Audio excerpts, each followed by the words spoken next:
ඔයා මේ වීඩියෝ එක බලන වෙලාවෙත් සමහර වෙලාවලට ඔයා මහන්සියෙන් ඇති. ජීවිතේ ප්‍රශ්න බලාපොරොත්තු කඩවීම අසාර්ථක වීම නිසා ඔයාගේ හිත ගොඩක් බර වෙලා තියෙනවා. ඒත් අද මම ඔයාට දෙයක් කියන්නයි යන්නේ. ඔයා හිතනවට වඩා ඔයා ගොඩක් ශක්තිමත් කෙනෙක්. ජීවිතයේ සාර්ථක වෙච්ච හැමෝම එක දවසකට හරි වැටිලා තියෙනවා. එයාලටත් බය හිතිච්ච වෙලාවල්, එයාලටත් අත්හැරින්න වෙච්ච වෙලාවල් තිබිලා තියෙනවා. නමුත් වෙනසකට තියෙන්නේ එයාලා නැවත නැගිට එක. සමහර වෙලාවට අපි කරන මහන්සියට ප්‍රතිඵල ලැබෙන්න කාලයක් යනවා. බීජයක් වැවීම, ඒ කියන්නේ අපි ගහක් පැල කරන්න ගියාම බීජයක් පැල කරොත් ඊටාම පැලවෙන්නේ නැහනේ. ඉතින් ඒ වගේම ගහක් හැදෙන්නත් ඒකට කාලය, ඉවසීම, ඒ වගේම හොඳ ප්‍රොටෙක්ෂන් එකක් ඕන.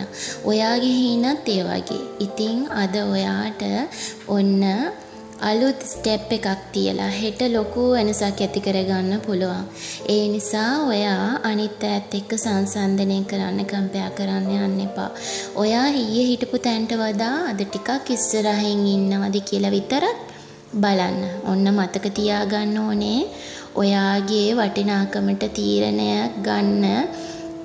නමුත් ඔයා මේ වෙලාවේ ඔයා අසාර්ථකයි කියලා හිතන්න එපා.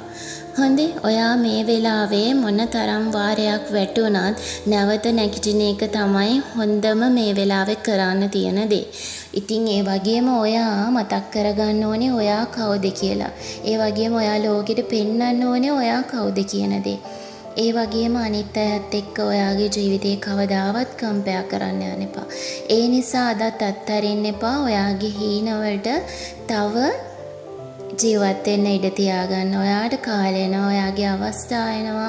ඔයා වෙනුවෙන් හොඳ දේවල් මේ යුනිවර්ස් එක ඔයාට දෙන ගමන් ඉන්නේ. ඉතින් විශ්වාසයෙන්, ඉවසීමෙන් කාලය ගත කරන්න කියලා මට ආට කියන්න ඕන. ඉවසීමෙන්, ආදරෙන් ඔයාගේ ජීවිතේ ලස්සනට ඉස්සරහට අරගෙන යන්න.